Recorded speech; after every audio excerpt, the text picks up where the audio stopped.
You're listening to The Virgin Sex Educator, a podcast devoted to tackling the taboo and finding the connection between spirituality and sexuality.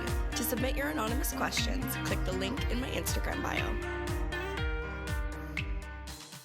Hello everyone, and welcome back to my LDS parenting series with Sex Ed Rescue. I'm Nikki, your host, an active member of the Church of Jesus Christ of Latter-day Saints, and this entire series is in partnership with Kath Hakinson, who is the creator and mastermind behind sexedrescue.com.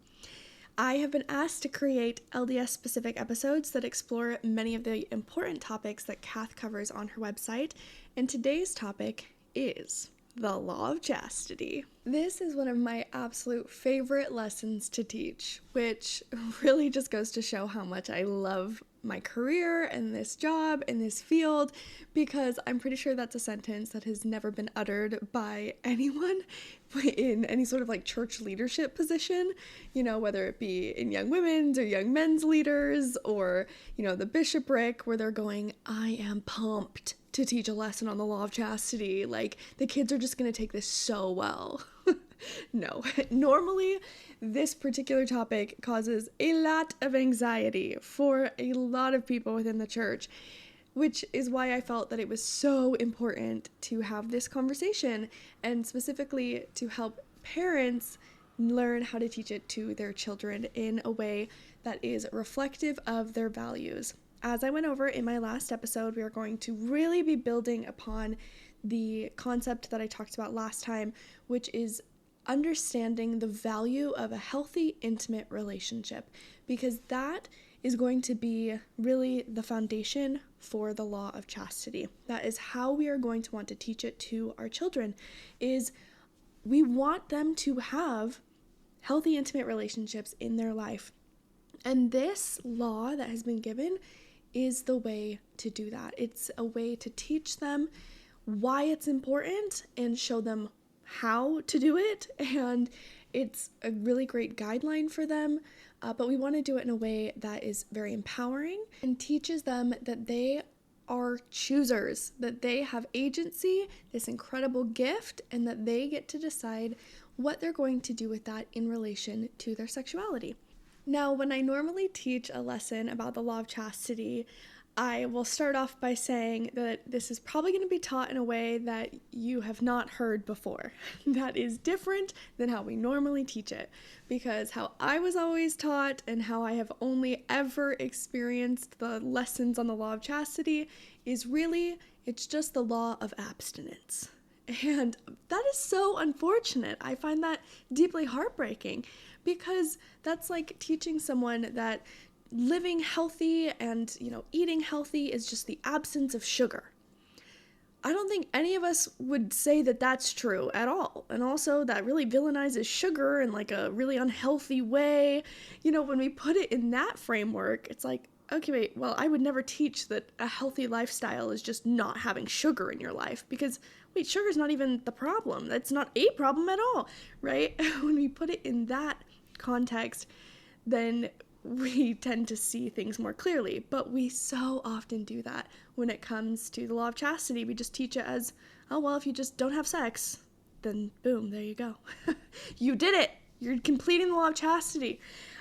No, actually, there's so much more to it than that, and the abstinence part is only one of the parts. Okay, we commit and promise in the temple to keep the law of chastity long after marriage, so clearly we're missing a really big section if we are only teaching it in that context. But sometimes that is a tricky concept, because for a lot of us, growing up, this conversation sounded like, don't do this, stay away from this, avoid that. And if that is all that your kids hear from you, what they're actually learning is that their sexuality is something to be afraid of or ashamed of, and it's something that pulls them away from being good. But that is not what we believe. That is not what we believe. And that's also not what we want for them.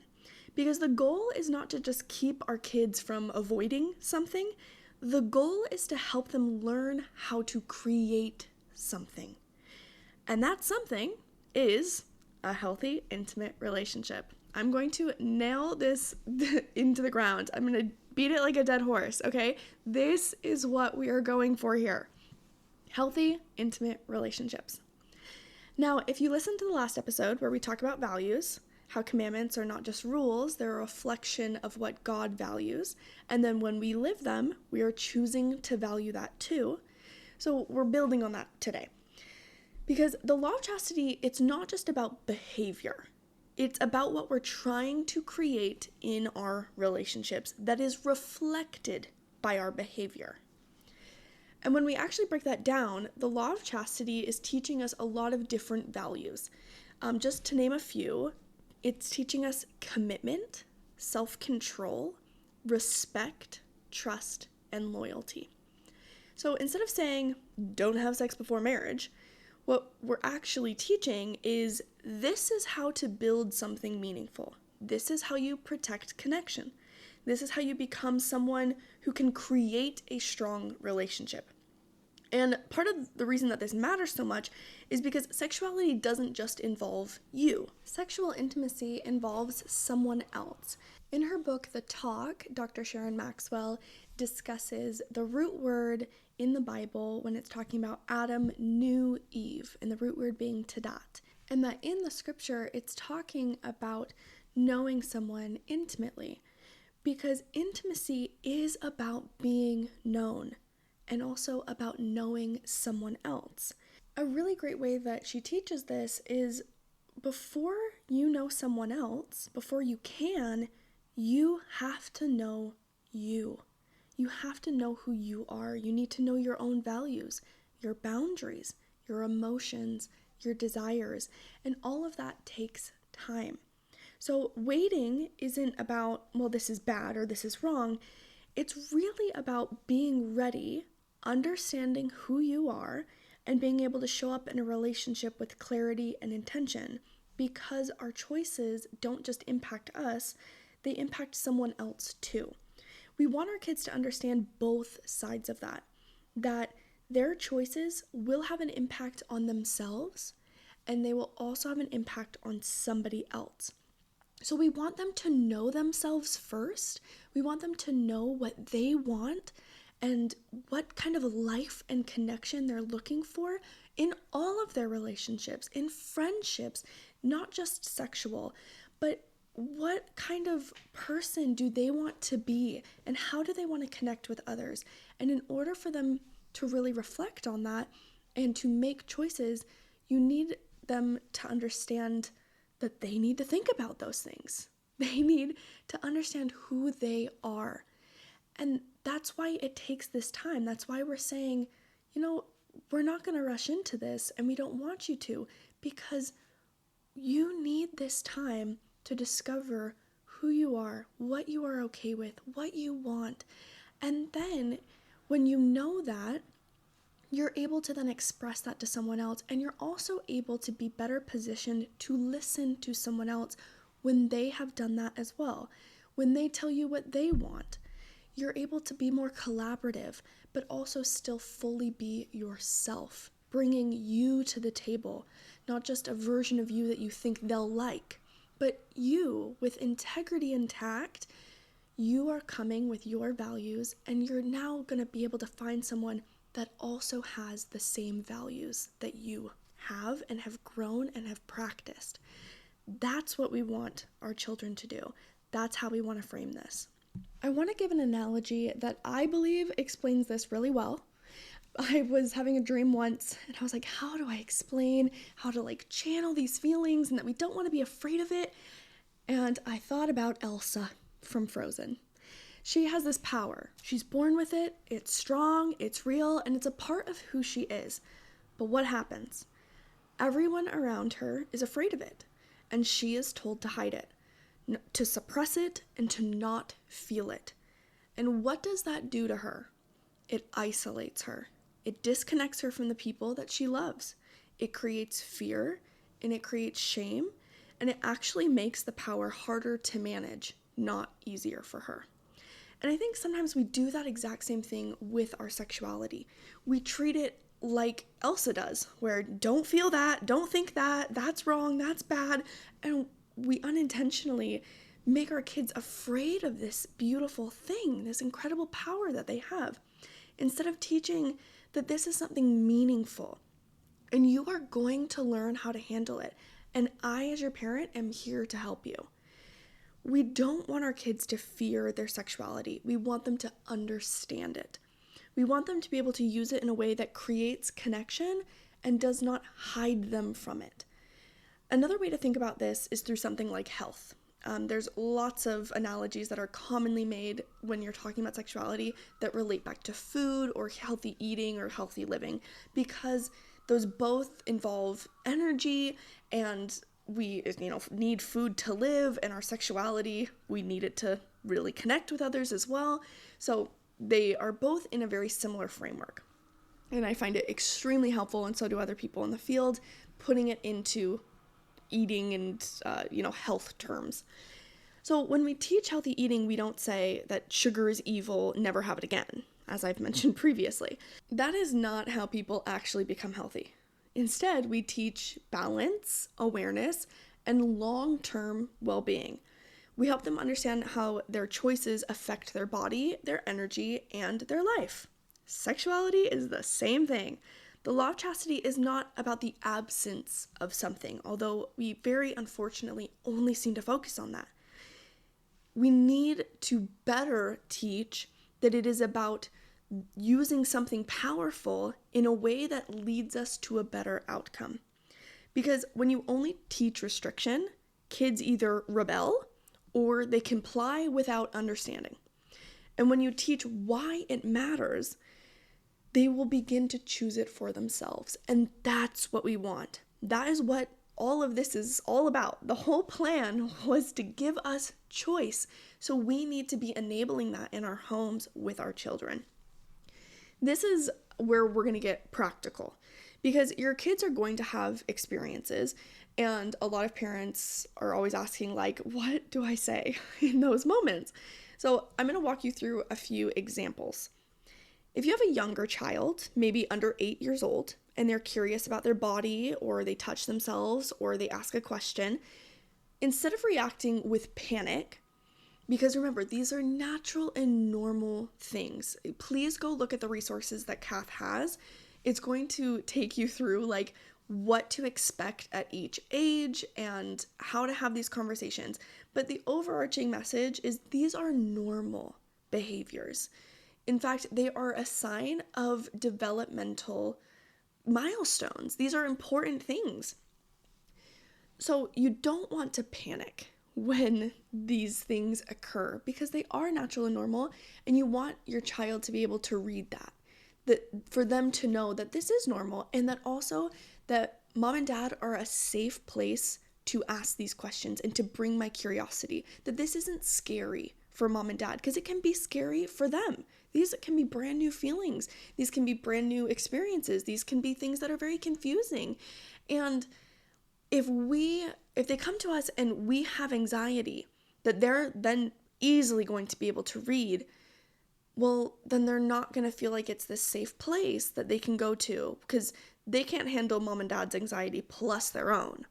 But if they're able to take it to you and see that mom and dad can handle this conversation, that I can come with any sort of anxiety I may have as, the child, and that mom and dad can handle this, then immediately we are doing what we're supposed to be doing. We are giving them a safe space. And when they reveal that information, or if we see it, we're able to react in a way that aligns with our values. Remember, it all comes back to the values, that we are valuing their agency and their discovery of who they are and how they're going to relate to this very important part of themselves. So if a child is coming to you, then you want to reassure that that is your body and it's okay to be curious. But these parts of ourselves, we want to keep private, just in the same way that we wouldn't pick our nose in public, right? We're not going to touch ourselves there when we are in public. And you can teach them where it is appropriate and what is okay and what aligns with your family values.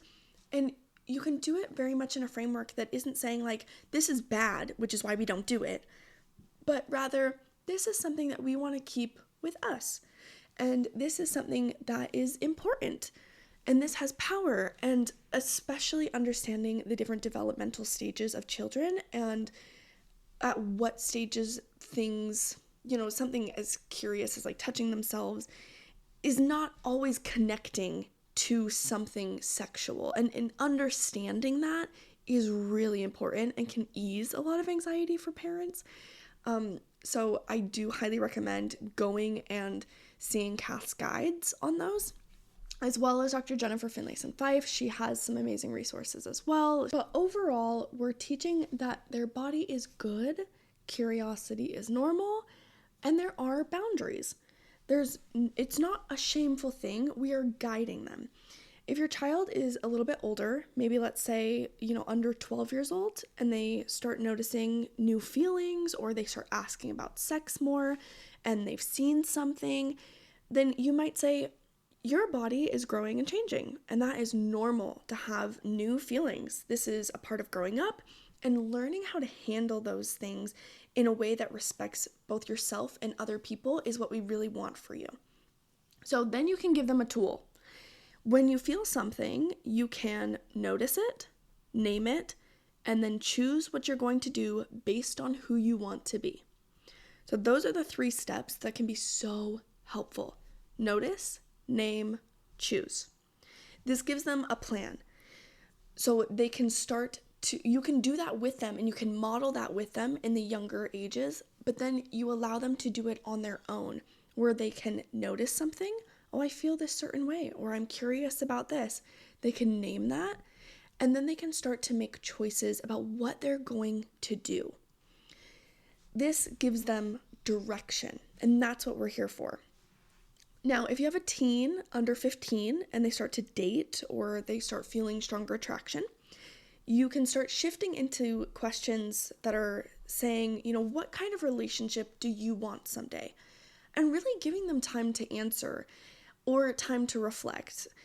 What builds trust? That's a great question. Because then, again, you're starting to allow them to see for themselves, am I doing things that are building trust? What makes someone feel safe with you? What makes you feel safe with someone else? Helping them know who they want to be and what they want to look for. And then you can connect it. This is why we have boundaries. It's not just to say no, but we are giving respect to ourselves by showing some restraint and by taking a moment to be self-reflective of, what do I really want? What kind of relationship am I looking for? I really love the tip of having these types of conversation in the car, on the way to something, or on the way back from something. This can be especially great, if you go out to a movie and you watch it, and then you're able on the drive home to talk about wow, I would love to know your thoughts. Was that a healthy relationship, do you think?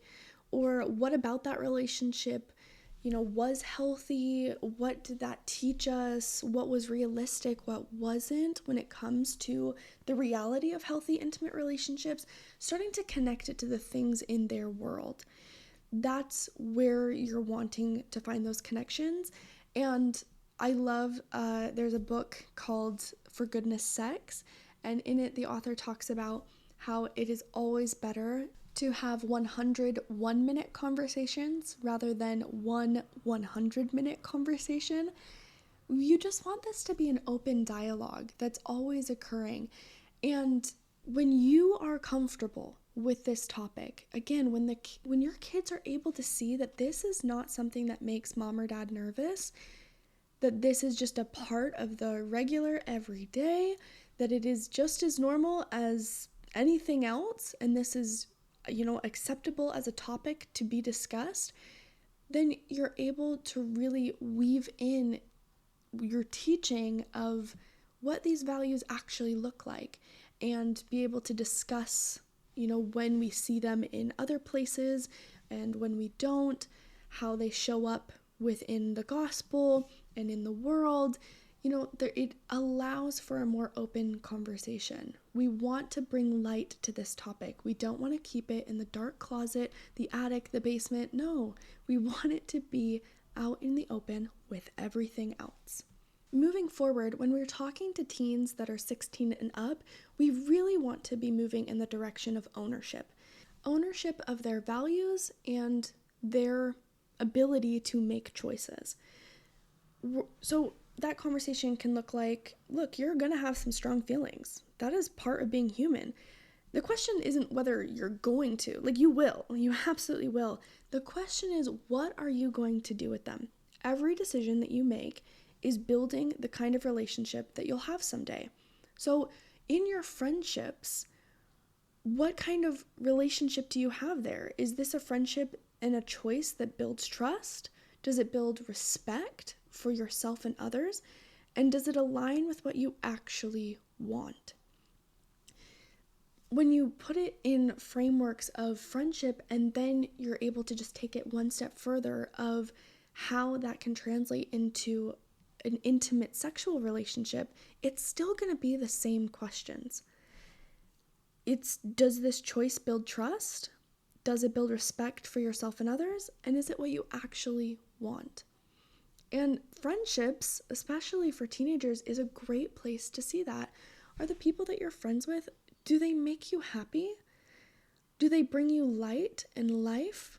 Do they fill you? Do they give you laughter? Do you feel like you can be vulnerable around them and say what you're actually feeling? Do you feel seen? Do you feel heard? Are you the type of friend that allows others to be seen and heard? Are you judgmental? Are you quick to critique? Are you mean? How do you talk about your friends when they're not around? How do you talk in front of them? Are you honest in all of these different situations? What kind of relationship do you have? These are the types of questions that we can really help teens to reflect on and see that the law of chastity is really there to help us learn how to have intimate relationships. That's with family members, with friends, and then eventually to have sexually intimate relationships. But intimacy in general is something that we want to be promoting because the definition of intimacy is close familiarity or friendship. We want our kids to be capable of making true friendships and eventually to make a sexual friendship. That's what we're looking for. And just another note on this. If you really want to help instill these values in your children, a really great way is to be living them yourself, to show them what this looks like, to show them what true friendship is, what it is to be seen and heard and have respect for yourself and others. Because if you say it and you're just telling them, but then they watch you and you are not modeling these values, well, then they're going to say, why would I want that? Because you don't make it look very great. You don't make it look very fun. You don't make it look like what you're saying it is. So that is a moment that we can self-reflect of, am I embodying these values? Or is it something that I actually value? Do I value a healthy, intimate relationship? Is that what I have in my life? Do I have intimate relationships with my friends, with my family, and with my spouse? And of course, there are all different family dynamics, family circumstances, but you can have intimate relationships with the people around you that are life-giving to you, where you feel seen and you feel heard and you do the same for others. And that can be mapped by your children. And that's really what we're wanting to teach them. That's what the law of chastity is pushing us towards. Going back to these thoughts that, children will have, and teenagers especially, they can have quite unruly thoughts, talking openly about how confusing a time it is when you have these surge of hormones and the kind of, attitude that's going to bring and the thoughts and just normalizing it, that is normal. Across all of the ages, we want to shift how we're responding to these normal curiosities and desires. Instead of don't think about that, we're going to say the thought that you had makes complete sense. What do you want to do with it? Instead of saying, that's bad, we could say, does that line up with who you want to be? Instead of saying don't do that, we can say, is that building the kind of relationship that you actually want? we're moving them from fear into ownership. And I also want to be really honest about something that we don't talk about enough. We live in this world that tells all people, but especially young women, that being sexually open and uncommitted is empowering. That is what freedom is. But if we really look at it, a lot of times that message really isn't about freedom. It's just another form of repression. Another way of saying, this is how you should be. Instead of helping them ask, what do I actually want? Because the reality is, most people, especially women, tend to desire connection, trust, and commitment in their sexual relationships. And we even see that reflected in outcomes. The highest levels of satisfaction and consistency in sexual relationships are found in committed, long-term partnerships that are married couples. Okay, that is a statistical fact. So if that's what we want for our kids, it's not pressure in, either direction.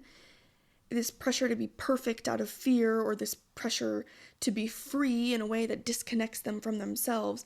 We want them to know what they value, what they want, and how to stay true to that, even when there is pressure from both sides, with the world saying that this is what freedom is and what it must look like, and the church and the gospel saying the same thing, but the opposite messaging with restraining.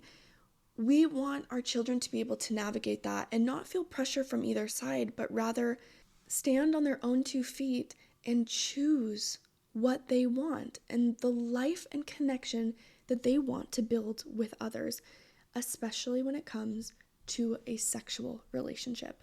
Dr. Sharon Maxwell, who I mentioned before, and she is in my list of resources. I really love her book, The Talk. Even though it's a little bit older, some of the things are a little bit outdated, the concept in it is just fantastic and really well said. And she talks about this concept that we have 3 choices when it comes to our sexual desires. We can act on them with another person, we can act on them by ourselves, or we can channel them. And that last one is the one that we just don't seem to talk about enough.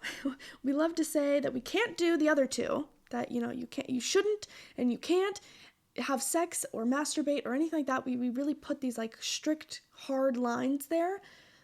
But rather than doing that, instead we want to talk again about their options, because going back to my very first lesson about values, it has to be chosen from alternatives. So they have to know that those are options.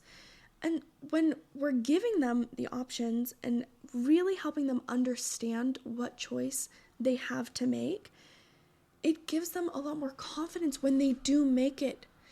They are able to really act on it from a place of integrity. So we can teach them what channeling looks like.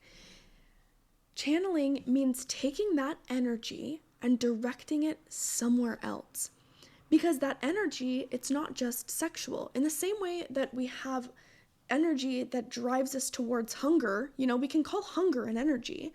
And we do this all the time, where you're hungry at 4 p.m., but you have a dinner planned at 5 or at 6 p.m., and you've been really looking forward to it. You are going out to your favorite restaurant. You're like, oh yes, I'm so excited. Well, I don't want to, eat some big, huge meal right now, because then I'm not actually going to be hungry for this dinner. And what I actually want is that dinner that I have in a couple hours, right?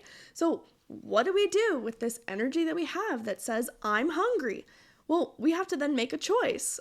And if we just end up sitting around doing nothing, then the entire time you're just thinking, oh my gosh, I'm so hungry. Oh, I'm starving. Oh, maybe I should just eat something. We go into the kitchen. We start picking around. Oh, okay, well, maybe I'll make this.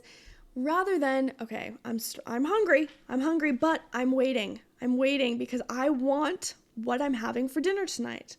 I want that. That is my choice. So maybe I'm going to get out and I'm going to go on a run really quick, or I'm going to go on a walk, or I'm going to work on something, or you get to channel that energy into something else, because you ultimately have a goal that is greater than the current desire that you have. You have a greater desire to really enjoy dinner that night.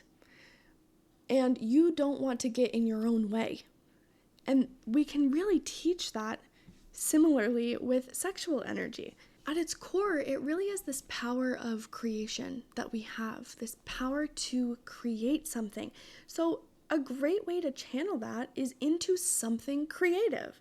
It's motivating, it's powerful, and this might look like putting that energy into sports, into some sort of art, into building something, into going out with your friends and connecting, into your personal goals that you have, into doing a passion project. That is such a great way to teach your kids that these desires and this energy that they have is good, and we can use it to be creative. We can teach them to have this mindset that I am a chooser. I can direct what I do with this.